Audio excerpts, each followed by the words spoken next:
Traveling the world is a dream many women have, but latest when they get pregnant, they start questioning their dreams and their fear of not being able to manage their kids while traveling because his or her routine might mess up is huge. And trust me, I have been there. When I started traveling, my baby was 6 weeks old, and let me be honest, I was afraid of a million things. I was a newborn mom and I had no idea how to raise a child. But no matter the situation, the only thing I knew is I have to make it and I have to travel to overcome my recent breakup. That was all I had in my mind. And that mindset helped me to make the impossible possible. Traveling full-time as a single mom in a new foreign country in Kenya.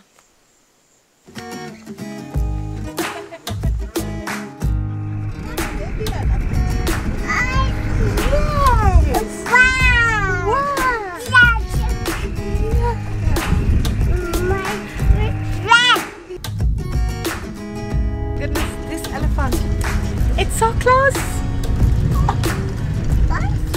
And it's so huge! Zahi, did you see that? Come!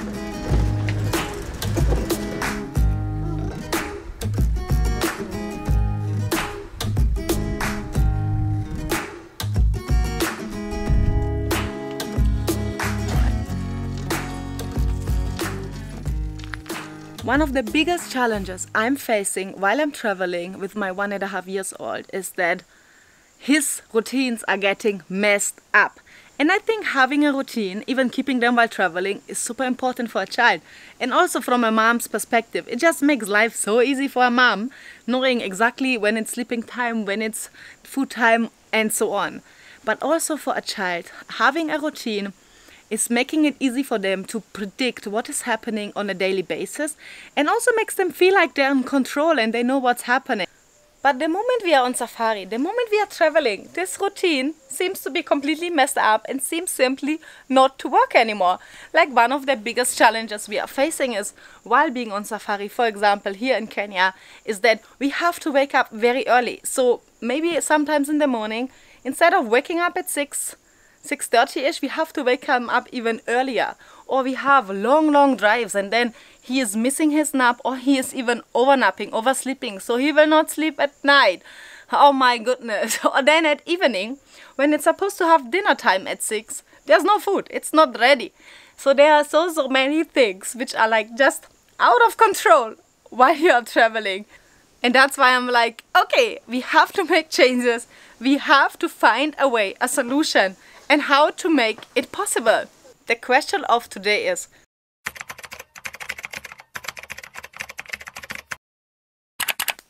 Lady, let me get it. It's food. Come, Zahi. Dinner! Dinner! Yeah!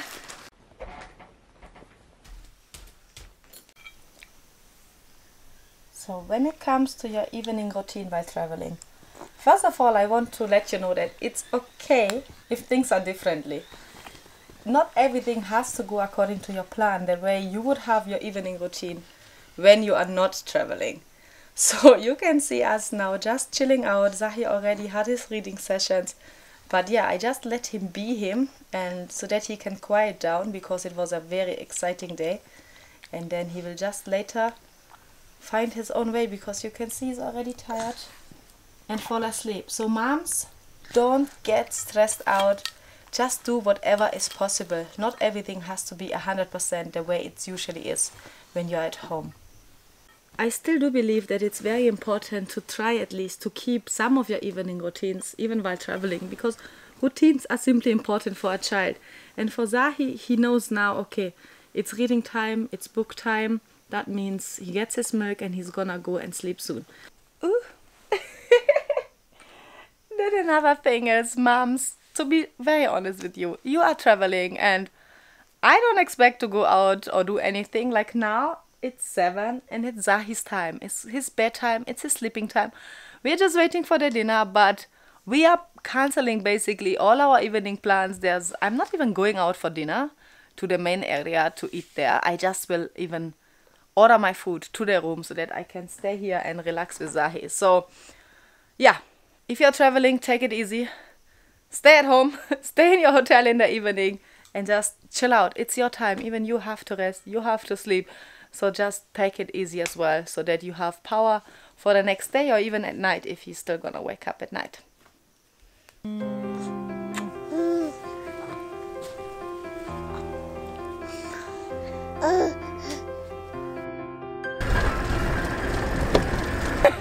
We are just seeing like, I don't know, 20, 30 lions. I have never seen such a huge fight. Oh my god, there's just one at the road here. Is it the male?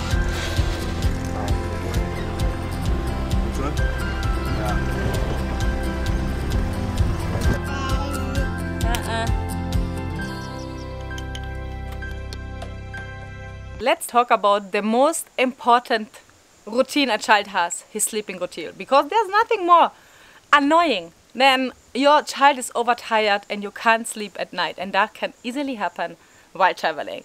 So I think for that, the most important thing is that you stay consistent with your napping times. So try to keep them. Which means if you know, like Zahi right now, he's sleeping only once a day. So we know it's after lunch around 12. So at that time, I try not to have any activities. I try to be in the hotel, or in our case, in the tent you can see behind me. And then he can sleep there for like 2 hours. So in that times, our schedule is cleared. We are not going anywhere. He's there. And even if we are on the road or something is happening, like him, for example, he's a good sleeper. He can sleep during like even driving or on the airplane. So in case you know that your child is good also while sleeping, like while driving or even flying, then it's good to schedule such activities during exactly his sleeping time, because that's where he loves sleeping and just falls asleep. Then one other important thing is, because I know it can happen, your baby will oversleep, even if it's like not to his sleeping hour. Like we were just driving from Nairobi to the Masai Mara, which is like a 5 or 6 hours drive, and then he slept in the morning, which he usually doesn't do. So in that case, okay, first of all, try to keep calm. Don't stress yourself out. You're traveling. Your child might be overtired. He might need a little bit more sleep than usual. But also, if he's sleeping too long, try to wake him up. Don't let him sleep like longer than an hour, for example, and you know usually he does not sleep at all. So if he has some short naps in between, that's fine. If it's too long, I think you should wake him up. And on top comes that wherever you travel, like here for example in Kenya, and you might be from Europe or from the US, the climate can be very different. It can be ultra hot, which gives kids trouble to sleep. So make sure he has a lot of sun protection, and also you can find something like to cover his face because of the sunlight, or because of so much sun, we always put like a blanket on the windows of the safari cars so that it's not too bright and he can actually sleep. So think about how can you help him to make his sleep easy so that he can actually fall asleep and nap during the day to his times so that you have your peace at night. Are we going again, Zahi? We're going to the next camp? Prost. Ouch! Okay. I'm tired, Zai. Can we Lala? Jumbo! Oh, perfect. Zai, come. Let's get your food. Come. Oh, guys, when you travel sometimes you have to be very flexible. Yes. Now your specialty is here. Okay. Yeah, good. Slowly. Okay, enjoy, yeah? Thank you. Thank you very much. Thank you. Okay. Bye. Do this.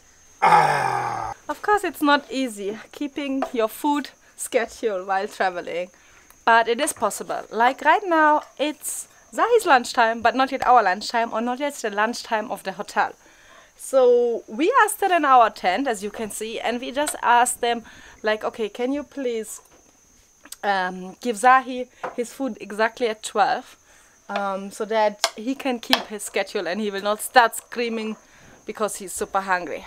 I don't know why, but since we are traveling, Zahi's eating more and more food and also drinking tea or water. He takes way more than he would take usually at home. So let me show you inside the tent what we have. what we always carry for Zahi, like how many bottles and things we just carry. And I'm telling you now, it's not a lot. You don't have to overpack. Don't overthink, just carry the minimum you need. Come inside.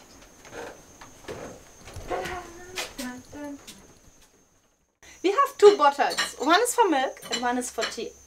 Right now he just loves taking tea. And I think what you have to watch out as a mom, at least that's what I believe, is that don't put sugar inside. No natural sweetener, nothing. Even honey, he doesn't need it. Of course, when he's sick, sometimes he gets some medicine with honey and this kind of things. But that's enough. So he likes peach juice, peach tea right now. His water bottles, he has 2 of them. And this bag, oh my god. I don't know what would I do without it. So we always use it. We carry his food inside here. Extra tea, his Vitabix. Of course, some spoons. Banana, some extra snacks, and then he has 2 of the boxes where he always carry his lunch and or breakfast or other snacks. And I can see Zahi is making a lot of noise. Let us see what the mess he's doing. Zahi, you're doing a good job. Are you also eating?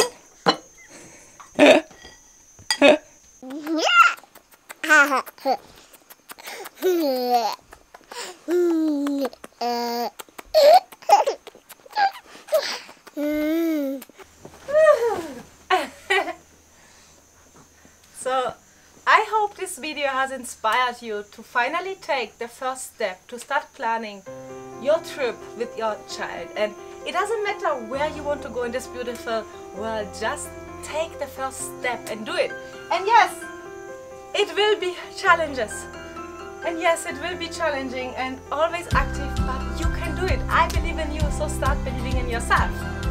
So yeah, we are just gonna enjoy our stay here. We are heading to another camp, and of course, in case you want to travel or go on an African safari with your child, then you are in luck, because I can help you to actually realize that and make turn your dream into reality. Bye bye.